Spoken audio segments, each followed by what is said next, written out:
사랑하고 축복합니다. 예수님과 동행합시다. 지난 한 주간 동안도 예수님과 함께 동행하면서 살다가 또 거룩한 주일을 맞이하여서 하나님 앞에 나와서 예배를 드리는 여러분 모두에게 하나님께서 함께해 주실 줄로 믿습니다. 하나님은 살아 계십니다. 하나님은 살아 계십니다. 하나님께서 이 시간 여러분에게 큰 은혜로 채워 주실 줄로 믿습니다. 주님 앞에 다 맡기시기 바랍니다. 염려, 근심, 걱정, 우리의 모든 문제, 질병, 그리고 뿐만 아니라 두려움 다 맡기시고 주님께서 해결해 주시는 은혜 가운데 오늘도 복된 시간, 은혜의 시간 되시기를 다시 한번 주님의 이름으로 축복합니다. 자, 오늘 이 말씀을 보면서 저는 주 안에서 삶이 달라졌습니까? 하는 이러한 말씀을 가지고 좀 나누려고 해요. 주 안에서 삶이 달라졌습니까? 부활하신 주님과 함께 살면서 우리의 삶이 어떻게 달라졌습니까? 어떻게 변화되었습니까? 주님과 함께 살면서 우리의 삶을 돌아보지 아니하고 우리의 삶을 이와 같이 하나씩 하나님 앞에서 비추어 보지 아니하면은 무엇이 달라졌는지, 무엇이 하나님의 온전한 뜻을 위해서 달려가는 것인지 알지 못하고 살게 됩니다. 이 시간 다시 한번 부활하신 주님을 만난 저와 여러분이 무엇이 달라졌는가를 한번 우리에게서 찾아보고 주의 말씀을 가지고 되새김질하면서 은혜를 나누는 시간이 되기를 원합니다. 시리아에 가면은 시리아 수도의 다마스쿠스에 로마 시대에 건축된 아치형 큰 문이 돋보이는 교회당이 있다고 하지요. 이 교회당 앞에서 있는 그 동상이 하나 있는데 한 남자가 말에서 떨어질 듯한 이러한 것을 동상으로 이와 같이 만들어 놓은 것입니다. 이것은 바울이 회심 사건을 기념해서 세운 동상입니다. 이 사건이 얼마나 중요한가 하는 것을 대변해 주고 있는 것이기도 합니다. 바로 이 교회는 바울 회심 기념교회입니다. 오늘은 바울에 대해서 함께 나누고자 합니다. 바울이 부활하신 예수님을 만나고 그의 인생이 완전히 바뀌었습니다. 오늘 이 본문의 말씀을 보면 부활하신 예수님을 만나기 전에는 그 바울은 교회를 박해하고 핍박하는 자였고 율법에 있어서는 열심히 있는 이러한 자였습니다. 하지만 그가 부활하신 주님을 만나고 그에게 유익하던 모든 것을 해로 여기고 그의 역사관과 그의 인생관과 그의 사명감이 완전히 달라졌습니다. 그래서 바울의 회심은 기독교 역사에 있어서 중요한 전환점이 되었다, 이렇게 신학자들은 말을 합니다. 이 시간 본문을 보면서 부활하신 주님을 만난 바울이 어떻게 달라졌는가를 생각을 하고, 그렇다면 부활하신 주님을 만난 우리는 어떻게 살아야 하는가를 나누며 은혜 받는 시간이 되기를 원합니다. 그러면 부활하신 주님을 만난 우리는 어떻게 살아야 합니까? 제일 먼저 역사관이 변화되어야 한다, 이렇게 말씀을 주시고 있습니다. 오늘 7절 말씀에 보면은 바울 사도는 그의 역사관이 완전히 바꾸어졌다라고 하는 사실을 우리에게 이렇게 말씀을 해주고 있습니다. 그러나 무엇이든지 내게 유익하던 것을 내가 그리스도를 위하여 다해로 여길 뿐더러, 이렇게 말씀을 주시고 있습니다. 무슨 말씀입니까? 바울이 구약에만 사로잡혀서 유일신 여호와 하나님의 역사를 주관한다고만 생각을 했고, 그의 아들 그리스도께서 이 땅에 오셔서 역사를 주관한다라고 하는 생각을 한 번도 해본 적이 없었는데, 부활하신 주님을 만나고 그의 역사관이 완전히 바뀌었다 말씀을 주시고 있습니다. 그렇습니다. 바울은 부활의 주님을 만나고 여호와께서 그리스도 안에서 세상을 움직이고 있음을 믿게 되었습니다.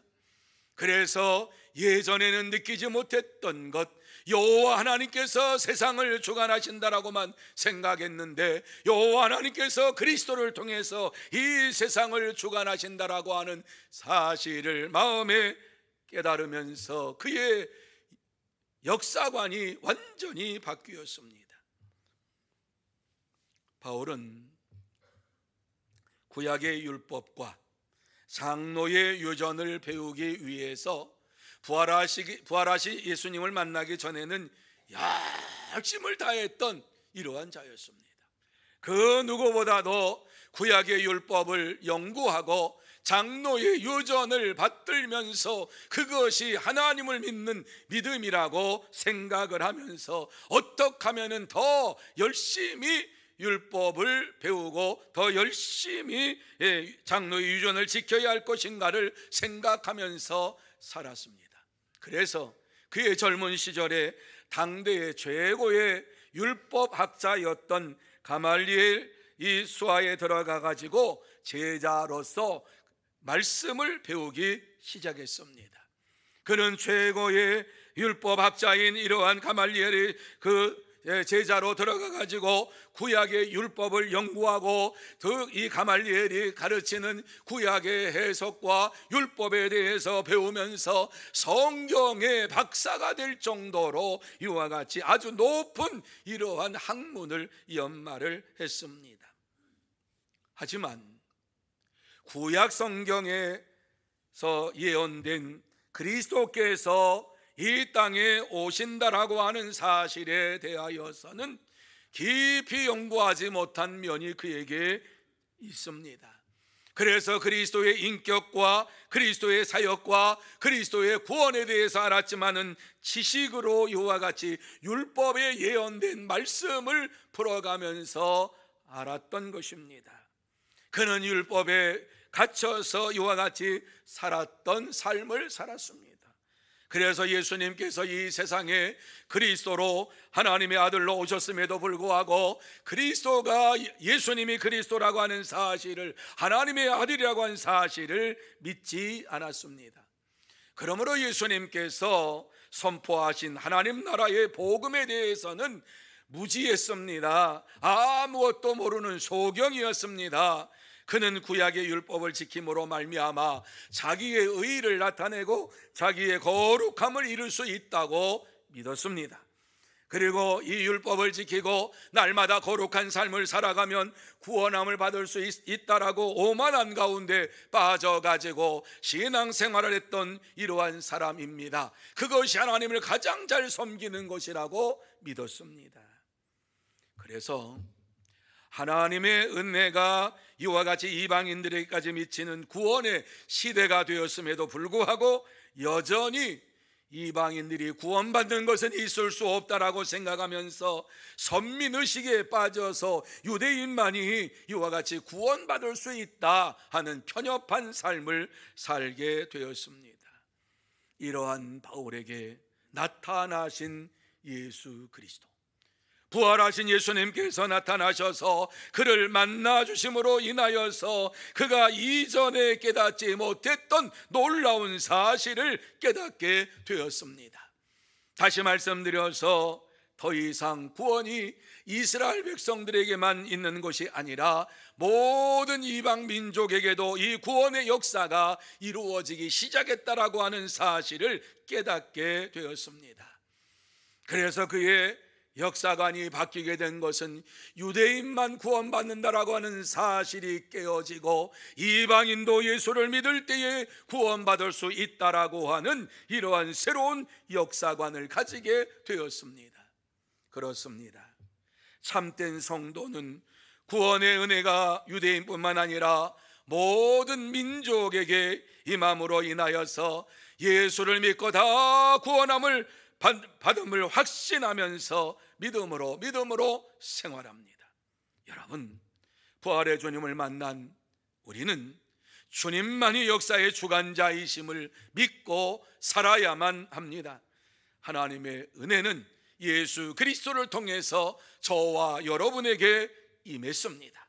그리고 세상의 역사는 장차 임할 주님의 재림을 향하여서 쏜살같이 달려가고 있습니다. 세상의 역사는 주님의 재림으로 완결될 것입니다. 그래서 참된 성도는 주님이 역사의 주관자가 되시고 역사의 중심이 되시며 역사의 마침표가 되심을 믿고 살아갑니다. 그래서 우리가 사용하는 이와 같이 이 달력에도 2024년 예수님께서 이 땅에 오신 날을 기념하기 위해서 주님이 오신 이후에 2024년이 흘렀다라고 이와 같이 기록해 놓고 있는 것을 보게 됩니다. 예수님이 역사의 중심이라고 하는 단적인 예를 우리에게 주시고 있지요. 그렇습니다. 저와 여러분 모두 다 예수 그리스도께서 역사의 주관자가 되시고 역사의 중심이 되시고 역사의 마침표가 되심을 믿고 살아가는 참된 성도, 복된 성도가 다 되시기를 축원합니다. 두 번째로 인생관이 분명해야 한다고 말씀을 해주고 있습니다. 부활하신 예수님을 만난 사람들은 이 땅에서 살아가는 인생관이 분명해야 됩니다. 지금 내가 어디를 향해서 달려가고 있는지를 알아야만 합니다. 누구를 바라보고 달려가고 있는지를 분명히 고백해야만 하는 것입니다. 우리의 인생관이 분명하지 아니하면 이 땅에 사는 동안에 하나님을 믿는다라고 하면서도 하나님 없는 삶을 살아가게 될 수밖에 없습니다. 바울 사도는 그의 인생관이 분명히 바뀌었음을 8절과 9절 상반절에 이렇게 우리에게 말씀해 주고 있습니다. 또한 모든 것을 해로 여김은 내 주 그리스도 예수를 아는 지식이 가장 고상하기 때문이라. 내가 그를 위하여 모든 것을 잃어버리고 배설물로 여김은 그리스도를 얻고 그 안에서 발견되려 함이니. 이렇게 말씀을 주시고 있습니다. 여러분, 이 말씀을 다시 한번 보시기를 바랍니다. 이 말씀 속에서 바울 사도가 무엇이라고 말씀을 하고 있는지를 한번 생각해 보시기를 바랍니다.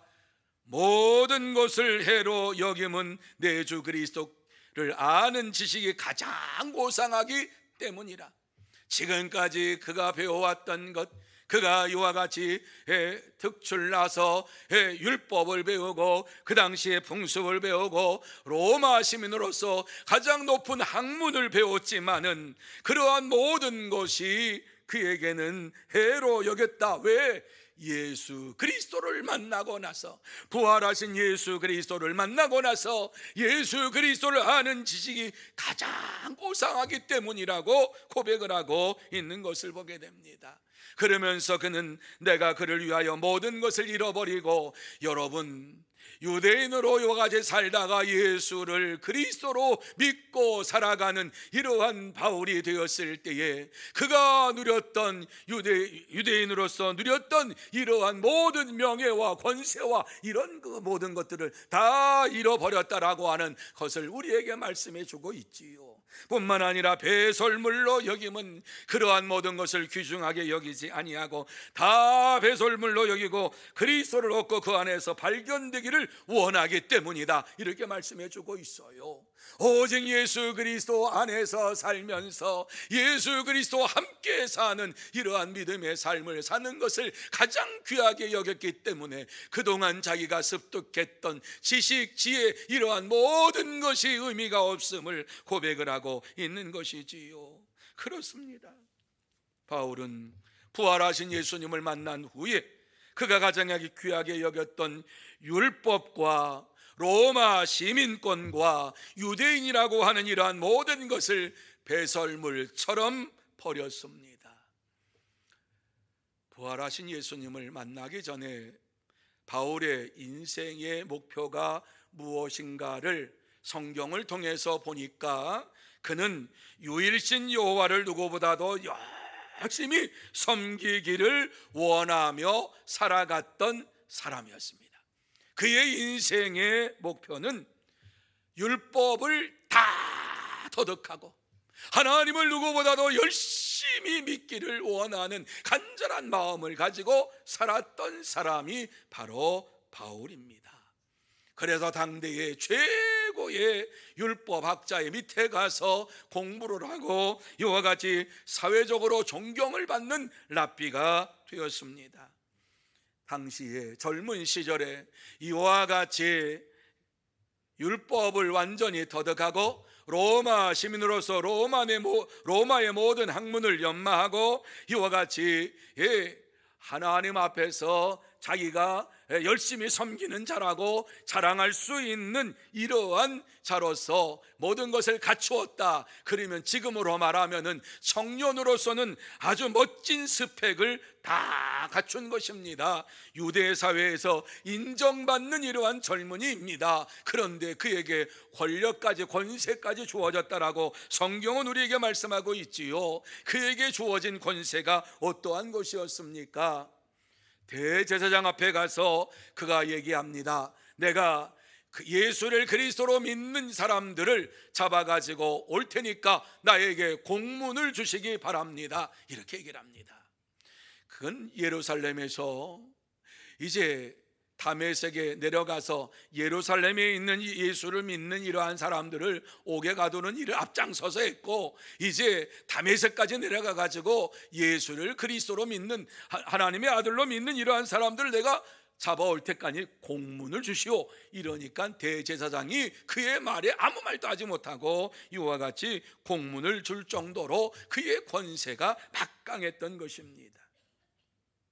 하지만 다메섹으로 내려가는 길 가운데에서 부활하신 하나님의 예수님의 음성을 듣고 더 이상 예수님의 부활을 부인할 수가 없었습니다. 그는 예수님이 구약에 예언된 그리스도시요 하나님의 아들이라고 하는 사실을 인정할 수밖에 없었습니다. 그래서 부활하신 예수님을 만나고 유대교에서 배운 이러한 율법의 지식과 이러한 모든 것이 와르르 무너지기 시작합니다. 그가 유대사회에서 누렸던 권세와 권력이 무의미하다라고 하는 사실을 깨닫게 되었습니다. 그 순간 자기가 가장 귀하게 여겼던 이러한 모든 것이 물거품처럼 사라지는 이러한 것을 보게 됩니다. 물론 그가 부활하신 주님을 만나고 배설물처럼 이와 같이 여겼다라고 이와 같이 고백하기 전까지만 해도 그가 가지고 있었던 인생의 최고의 목표는 율법을 가장 잘 알고 하나님을 잘 섬기는 이러한 삶을 살았던 자이지요. 그가 추구했던 인생이 부활하신 주님을 만나고 송두리째 사라지는 순간이었습니다. 만약에 부활의 주님을 만나지 않았다라고 하면 맥이 풀리고 주저앉을 수밖에 없는 것이지요. 가장 귀하게 여겼던 이러한 삶이 다 무너져 내리는 이러한 순간, 자기가 달려왔던 이러한 인생길이 아무것도 아니라고 하는 사실이 깨달아지는 그 순간 얼마나 맥이 풀리고 정말 힘이 없이 주저앉을 수밖에 없지 않겠습니까? 이때에 그는 부활하신 주님을 만났기에 낙심하지 아니하고 낙담하지 아니하고 그는 고백을 합니다. 모든 것을 해로 여김은 내 주 그리스도 예수를 아는 지식이 가장 고상하기 때문이라. 더 이상 이것만큼 그에게 중요한 것이 없었습니다. 예수 그리스도 그분을 이와 같이 알았다라고 하는 것은 내 인생의 최고의 이러한 행운이요 행복이요 기쁨이라고 하는 사실입니다. 그래서 내가 그를 위하여 모든 것을 잃어버리고 배설물로 여김은 그리스도를 얻고 그 안에서 발견되려 함이라. 날마다 그리스도 함께 살고 그리스도 안에서 발견된 나의 자신을 보면서 살기를 원한다라고 고백을 했습니다. 이것이 바로 바울 사도가 부활하신 예수님을 만나고 그의 인생관이 바뀐 겁니다. 더 이상 율법을 따라가지 아니하고 그리스도를 따라가는 믿음의 삶으로 바뀐 것입니다. 여러분, 우리도 부활하신 예수 그리스도를 믿고 의지하며 살아간다면 우리의 인생관이 변화되고 바꾸어져야 할 줄로 믿습니다. 우리가 알고 있는 지식이 아니라 그리스도를 아는 지식이 가장 고상한 것인 줄 믿고 그리스도를 힘써 알고 더 열심히 알고서 살아가는 삶이 저와 여러분의 삶 속에 이루어져야 합니다. 그리고 지금까지 내가 귀하게 여겼던 모든 것을 배설물로 버리고 그리스도 안에서 내가 발견되기를 원합니다. 그리스도 안에서 살기를 원합니다. 예수 그리스도를 믿는 믿음으로 살기를 원합니다. 이러한 믿음의 삶이 저와 여러분의 삶 속에 이루어져야 될 줄로 믿습니다. 참된 성도는 부활하신 주님을 만나고 지금까지 가장 귀하게 여겼던 모든 것을 배설물로 여기고 그리스도께서 가장 고상한 이러한 지식임을, 가장 위대한 지식임을 마음에 깨닫고 마음에 새기면서 그리스도 중심의 인생관을 가지고 살게 됩니다. 그러므로 저와 여러분 모두 다 부활하신 주님을 날마다 만나기를 원합니다. 그래서 자신이 가장 귀하게 여겼던 것 다 내려놓고 배설물처럼 버리고 그리스도를 아는 것이 가장 고상한 지식임을 깨닫고 그리스도를 알므로 인하여서 내가 구원받고 그리스도를 알므로 인하여서 내가 날마다 성화의 삶을 살아가고 그리스도를 알므로 인하여서 이 땅에서 성령의 사람으로 성령의 열매를 맺으며 살아가는 인생이 된 것을 감사하면서 그리스도 중심의 인생관을 가지고 살아가는 참된 성도, 복된 성도가 다 되시기를 축원합니다. 세 번째로 사명관이 확실해야 된다는 거예요. 예수를 만난 자들은, 부활하신 예수님을 만난 자들은 내가 왜 이 땅에 사는가 사명감이 분명해야 하는 것이지요. 그래서 예수님께서는 우리에게 계속해서 말씀을 주시고 있는 것이지요. 여러분, 부활하신 주님을 만나고 나서도 내가 무슨 사명을 받았는지 사명감이 투철하지 아니하면은 이 땅에서 하나님을 온전히 믿고 의지하며 살 수도 없고 예수님을 자랑할 수도 없습니다. 바울 사도는 이와 같이 부활하신 예수님을 만나고 나서 그의 사명관이 확실해졌습니다. 그것을 12절 말씀에 이렇게 말씀하고 있지요. 같이 우리 한 목소리로 읽습니다. 시작. 내가 이미 얻었다함도 아니요 온전히 이루었다함도 아니라 오직 내가 그리스도 예수께 잡힌 바 된 그것을 잡으려고 달려가노라. 아멘. 여러분, 바울 사도는 예수 안에서 살면서 부활의 주님을 만나고 그 주님을 의지하며 살면서 그는 이와 같이 고백하고 있는 거예요. 내가 이미 얻었다함도 아니다, 온전히 이루었다함도 아니다. 내가 예수를 만나고 예수를 믿고 이와 같이 살아가는 인생이 되었는데 내가 완전한 이러한 인격을 가진 자가 아니다, 완전한 성도의 삶을 사는 자가 아니다, 이렇게 그는 고백하고 있어요. 그러면서 그는 무엇이라고 말합니까? 오직 내가 그리스도 예수 안에 잡힌 바 된 그것을 잡으려고 달려가노라. 여러분, 이 말씀이 무슨 말씀이에요? 오직 내가 그리스도 예수께 잡힌 바 된 그것. 여러분, 바울 사도가 다메섹으로 내려가면서 부활하신 예수님께 잡힌 바 되어서 이와 같이 사도의 길을 걸어가게 되었는데, 복음 증거의 사명을 감당하는 길을 걸어가게 되었는데, 내가 그리스도 예수께 잡힌 바 된 그것, 주님께서 나를 이와 같이 불러주시고 세워주셨다라고 하는 그것에 잡혀서 내가 오늘을 살고 있다라고 고백을 하고 있어요. 바울은요, 한 번도 자기 인생을 걸고 예수님을 그리스도로 믿고 의지하려고 했던 사람 아니에요. 기도해가지고 열심을 다해서 부르짖어서 예수님이 그리스도가 되시는 거야 깨달은 사람도 아니에요. 예수를 핍박하는 자예요. 그런데 주님께 붙잡힌 바 되어서 그에게 주어진 사명, 그에게 주어진 사명을 감당하기 위하여서 그것을 잡으려고 달려가노라. 지금도 힘쓰고 있다라고 말씀해 주고 있습니다. 정말 사도행전 9장에 보면 바울이 부활하신 주님을 만나고 난 이후에 놀라운 그러한 광경을 기록해 놓고 있죠.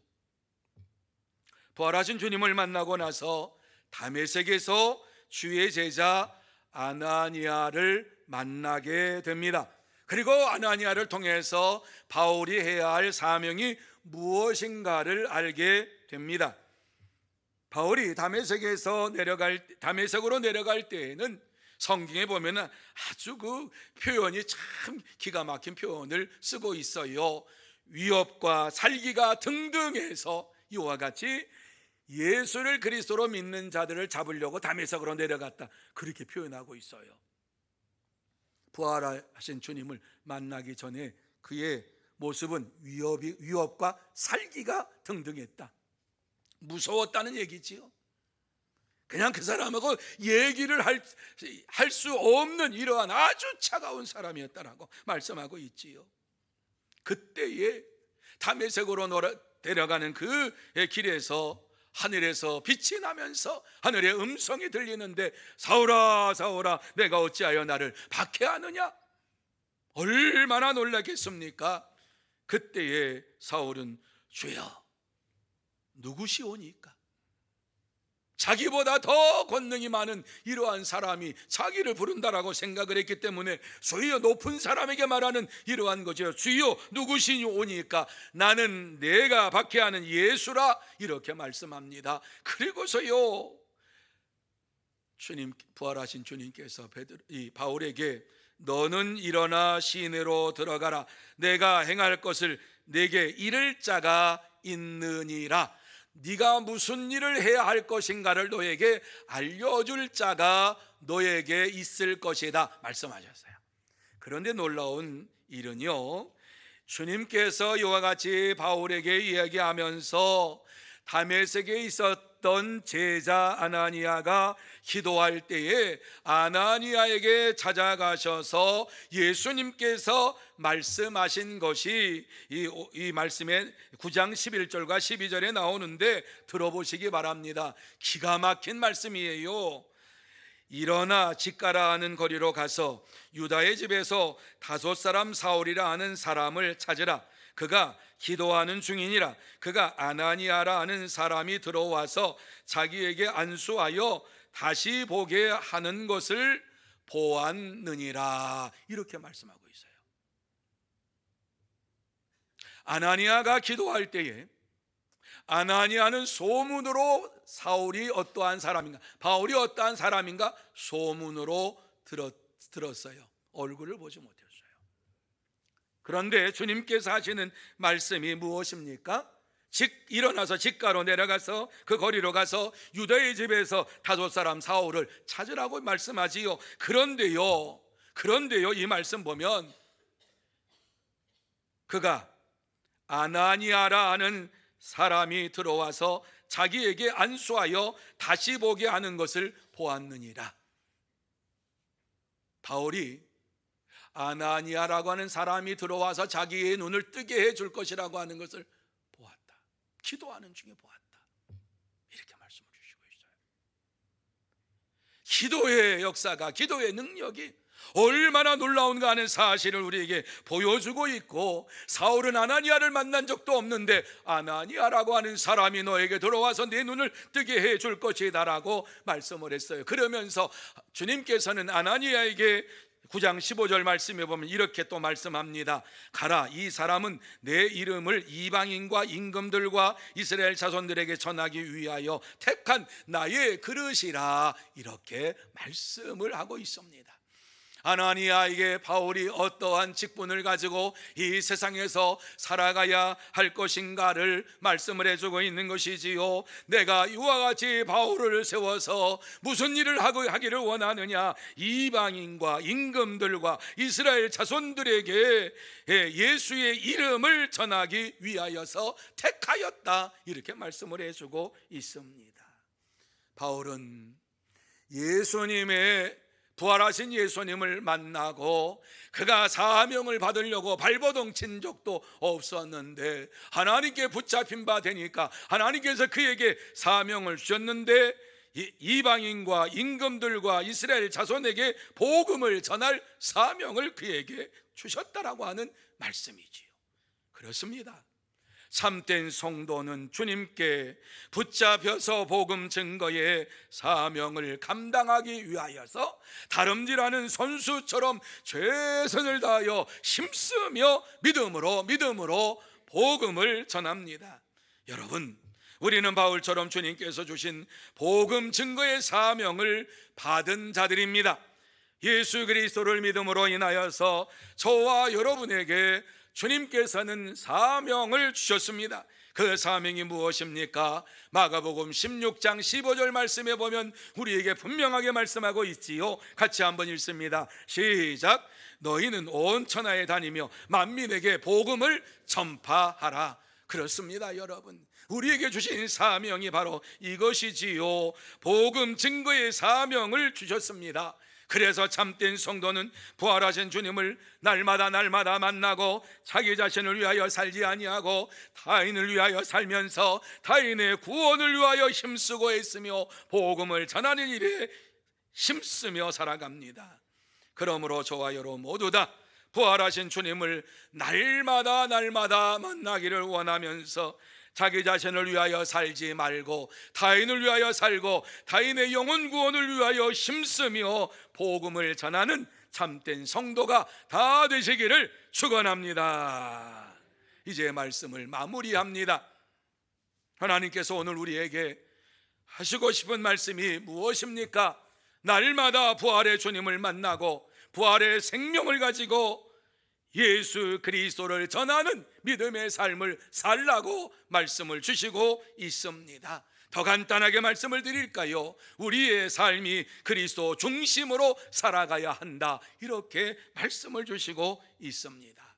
바울처럼 부활의 주님을 만나고 부활의 생명과 부활의 능력과 부활의 소망을 가지고 이 땅에서 살아가야 될 줄로 믿습니다. 바울은 부활의 주님을 만나고 일평생 부활하신 주님의 그 영광을 위하여 달려가는 삶을 살았고, 이방인들을 주님 앞으로 인도하는 복음 증거의 사명을 감당하면서 살았습니다. 그렇습니다. 참된 성도는 부활의 주님을 날마다 만나기를 원하면서 주 안에서 새로운 역사관을 가지고 새로운 인생관을 가지고 새로운 사명감을 가지고 복음을 전하며 살아갑니다. 사랑하는 성도 여러분, 우리는 날마다 부활의 주님을 만나야만 합니다. 그 주님을 만나고 살아계신 주님 안에서 살아가야 될 줄로 믿습니다. 부활의 주님께서 내게 역사하심을 믿고 살아가야 할 줄로 믿습니다. 그럴 때에 부활의 능력이 우리에게 임함으로 우리의 삶에 놀라운 변화의 삶이 일어나게 됩니다. 세상 중심의 역사관이 하나님 중심의 역사관으로 바뀌게 되고, 내 중심의 인생관이 하나님 중심의 인생관으로 변화되게 되고, 자신을 나타내려고 하는 이러한 삶이 복음 증거를 통해서 그리스도만을 나타내기를 원하는 삶으로 바뀌게 될 줄로 믿습니다. 그렇습니다. 참된 성도는 부활하신 주님만을 의지하고 주님 안에서 하나님 중심의 역사관을 가지고 그리스도를 닮아가는 인생관으로 그리스도만을 전하는 사명감을 가지고 살아갑니다. 그러므로 이 한 주간 동안 살아갈 때에 부활하신 예수님을 시간마다 만나고 날마다 만나고 하나님 중심의 역사관을 가지고 그리스도를 닮아가는 인생관을 가지고서 그리스도만을 전하는 사명을 감당하는 복된 성도, 참된 성도가 다 되시기를 예수님의 이름으로 축원합니다.